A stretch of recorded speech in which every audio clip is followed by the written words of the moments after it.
नालासोपारामध्ये उपस्थित आहोत। प्रचाराचा आजचा शेवटचा दिवस आहे आणि आपण प्रभाग क्रमांक 16 मध्ये उपस्थित आहोत। प्रभाग क्रमांक 16 मध्ये आपण पाहू शकतो ज्या प्रकारे गर्दी जमलेली आहे, धनंजय गावडे यांच्या प्रचारासाठी जमलेली आहे। शेवटचा प्रचार आहे।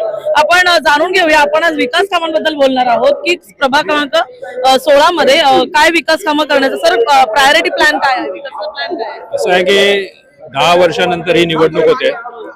मागेल असं आहे की ही निवडणूक 10 वर्षानंतर येते। मागील 6 वर्षामध्ये प्रशासक असल्यामुळे या वसई विरारमध्ये सगळ्या व्यवस्थांचा बोजवारा उडालेला आहे।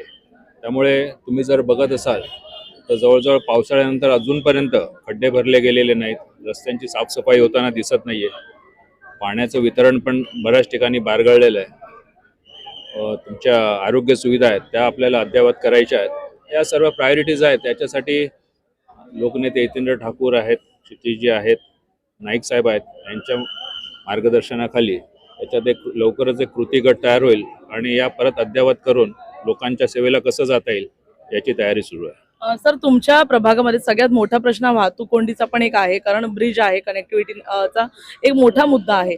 त्यात अनधिकृत रिक्षांचा वाढता बोजवारा, तर त्यावर काही विचार करणार आहे? याच्यावरती अगोदरच सांगितलेलं आहे की त्यांनी आरोपी आहेत जे ते मंजूर करून आणलेले आहेत आणि परिवर्तन मध्यंतरी झालं, पण 1 वर्षात त्या आरोपीची वीट असेल किंवा जे मल्टी स्पेशालिटी हॉस्पिटल होतं त्याची एकही वीट लागलेली नाही, तर ती कशी लवकरात लवकर लावता येईल आणि हा ट्रॅफिकची समस्या कशी सोडवता येईल याची पण आपण तयारी करत आहोत। शिवाय पश्चिमेला आपल्याला सॅटिस सारखा प्रयोग राबवता येईल का, जेणेकरून तिथून सर्व वाहतूक मॅनेज करता येईल का, याचाही अभ्यास सुरू करू। सर शेवटचा प्रश्न, सतत जे आहे ते 35 वर्षाचा ज्या काही असं आहे की डेव्हलपमेंट त्यातले एक टीकाकार मी पण होतो, पण एक गोष्ट लक्षात घ्या, 35 वर्षाची सत्ता आहे।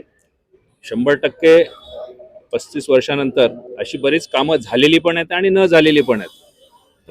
म्हणजे कामं बरीच झालेली आहेत, पण तुम्हाला यतींद्र ठाकूरांना एक क्रेडिट द्यावं लागेल की सत्तेसाठी कोणत्याही थराला ते गेले नाहीत, हिंदू मुसलमान केलं नाही, मराठी उत्तर भारतीयवाद केला नाही।